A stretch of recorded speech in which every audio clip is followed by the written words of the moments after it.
Hey everyone, Bancroft here from Attack on Productions. So I got another interesting deck profile. I wanted to get back into one of my favorite battle cards from set 5. I used to run a Yamcha deck, which I absolutely loved. It wasn't the best, but I love the 100% Yamcha a lot, and I wanted to find a way of incorporating that again into a new deck. So I kind of was talking to our buddy Jimmy from our locals, and we came together with this unique deck profile today I'm about to show you. So it runs the Pan Leader, which once a turn, when you play a battle card, it gets plus 5,000 power for the duration of the turn. If that card's power is 20,000 or more, you get to draw one card. She awakens when your life is 4 by restaining 2 of your energy. When awakened, is Pan ready to fight. Has the exact same auto once per turn when you play a battle card, plus 5,000. If it's 20,000, draw one card. But now, when this card attacks, it gets an additional draw off that. That's pretty much the leader. Alright, let's get away from that. Now, so my original Yamcha deck being red-blue, that was it. It was just the idea of getting cards out pretty quick and attacking. So with some of the newer cards from the new set, we went with the swap engine for Frieza. Now, I am proxying 3 of these particular ones just because, due to what's going on, I haven't gotten a chance to go over and get my bulk from Fluff's house. So, you know what? Until social distancing is no longer an issue, I'll proxy it for right now. But it's a common card. If you don't have it, it's simple to get. But swap 2, so pretty much for free after you play this card, you could send it back to your hand, and play another Frieza with an energy cost of 2, which is pretty nice. Auto: when you play this card from your hand, choose up to one of your leader cards or battle cards, as long as they're red. Other than this card, and he gets plus 5,000 power for duration of turn. So, fun fact, so you play this card, potentially turn 1 or whatever. Pan boosts this card boosts Pan. There you go. It's pretty nice.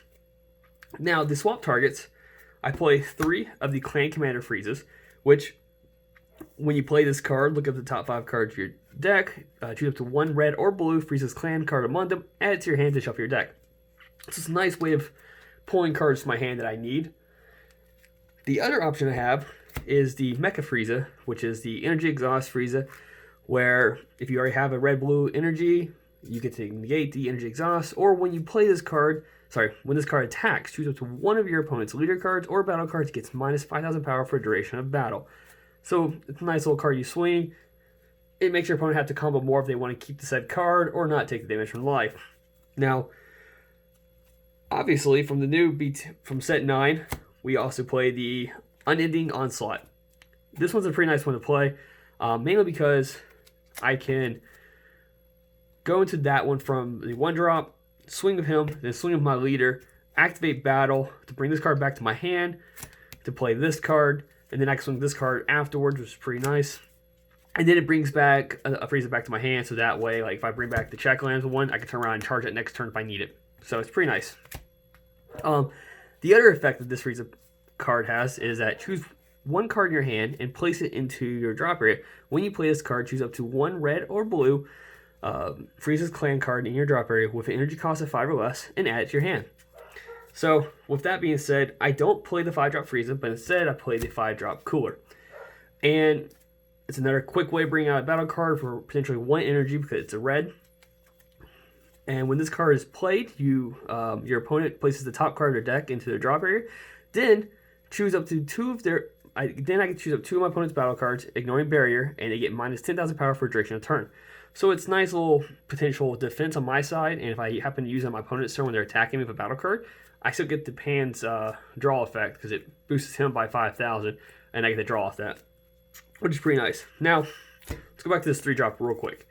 If I were to play this 3-drop to either return this Frieza or even that Frieza, that Cooler, back to my hand, it'll allow me to play SSB Vegeta Steadfast Ally, which is a blocker, energy exhaust, 25,000 power. Auto, though, and this is how it gets to be played. Auto is that when one of your red-blue multicolor battle cards is removed from your battle area by a skill, in this case swap or activate battle. Actually, I don't have any 3Ds. Yeah, it's only the activate battle pretty much, sorry. But as long as this card's not in my battle area, I can play this card, which is pretty nice. Now, once again, if my opponent happens to use a card that gets rid of either my Cooler or my Mecha Frieza, then by a skill, obviously, then I can play him off that as well, which is pretty nice. Now, a quick way of bringing out the Cooler, obviously I play 4 of the Beerus. Once again, it's another way of just playing this as a protective way.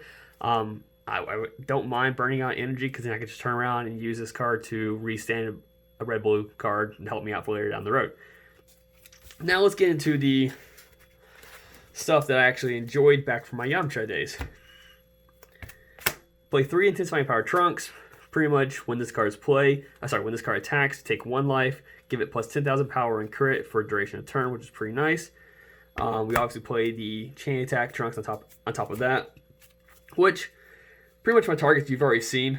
It's either going to be the 3-drop Frieza or 2 drops Frieza's right here. They're all 1500 power. Or I mean, if I wanted to play the Beerus and then combo it later, I can. But those are my options right there. And that's mainly just to go back into, ideally, if I could make it happen, one of these 2, and then I can activate Battle to bring them back after I swung with them, just to keep the attack as much as possible. Now, of course, if someone were to either Flying Nimbus or Topo me, I would immediately just stop attacking like you should, unless you have 1,000 cards in your hand. But let's get rid of all that.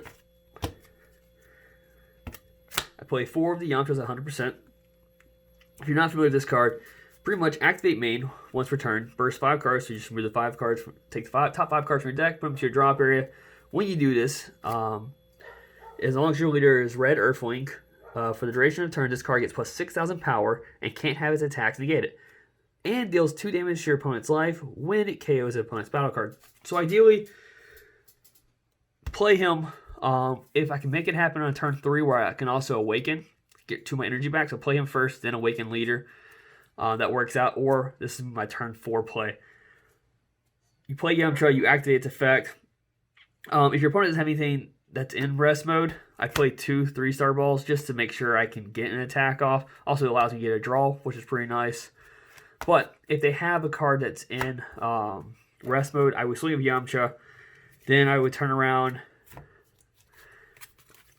and go ahead and use my Beerus to quick play the Cooler, neg the other card by another 10,000. So then the opponent's battle card's even lower. I play Senzu Beans to modulate my energy, so that way, like I said, if it's turn 4 or if it happens to be on the turn I awaken on turn 3, I can use Senzu Beans for continuously restanding energy just to keep myself alive keep the attack where I need to while hanging on to the energy that I need, which is pretty nice. So, now, for the defense part of this deck, I do play 2 Topos, which works well for Pan because Pan would boost it and I get a draw off that. If you're not familiar with Topo, he's, in my opinion, one of the better negates for red. For 2 energy, you play this card, you have to... my brain just went blank, but choose one other card in your hand, place it into your drop, negate the attack, then play this card. If it's your opponent's turn when you play this card, for the duration of the turn when your opponent can't attack unless they choose 2 cards from their hand and place it into the drop area for each attack. That's why I said if I get Topoed, I'm done attacking. I like keeping cards in my hand. Sometimes people just continue pushing though. I do play 2 of the Flight of the Grand Eagle. Counter attack, choose up to 1 of your leader cards or battle cards. It gets plus 100,000 power for the battle. Pretty much this card makes your opponent stop attacking. You can play this card without using the energy cost by if your leader card is red, you activate this card's counter skill from your hand by choosing 2 of your non-token battle cards and reducing their power by 10,000 for a turn instead of paying for its cost. So if I happen to have a nice little field out there, I can use that instead. I do play 3 Whis just because it restands the energy. Typically, I would try to use Whis first if need to. If I have to go into a further negate, then I'll try to fall into the Topo or something like that. And last but not least, this also was in my original Yamcha deck, so I figured I'd bring it back as well. I play 2 Supreme Kai's of Time, Light's Guide. It's Overwhelm 3. When you play this card using Overwhelm, if your leader card is red or blue, choose 1 of your leader cards. It gains plus 5,000 power for duration of turn, then draw a card. So pretty much, if I can make it happen, turn 2, play her. Pan boosts her, she boosts Pan. I draw 1 for her, I draw 1 for Pan. It's pretty nice that way. So it's nice, another way of getting cards to my hand and whatnot. Or even for late game, you know, when my opponent's like, I attack for everything, and I bring out the whole swap, I bring out everything, I just do everything I possibly can, and I'm like, well, man, and they're tapped out, they think they have it, and I'm like, overround, boom, one more attack, let's see if you can stop it. So, yeah, so that's my, what I'm calling my pan ready to swap at 100% deck. I don't know, I like going back, I used to love red-blue. I'm working on a new yellow deck as well. We have someone who currently is working on a new Janemba deck. Someone had asked about that. So yeah, speaking of which, if you have anything you want us to make, put it in the comments down below. We'll throw it together. We're no problem trying to throw together wacky things. That's why I made Brotinks. That's why I made my Pilaf deck back in the day. So yeah, put in the comments down below what you want to see. Or if you have any, like, hey, make this deck better. Add this card to your deck or whatnot. Give me comments. I appreciate that stuff. That's what the community is for. But like always, hit the like, subscribe button if you like our content, and fluff out.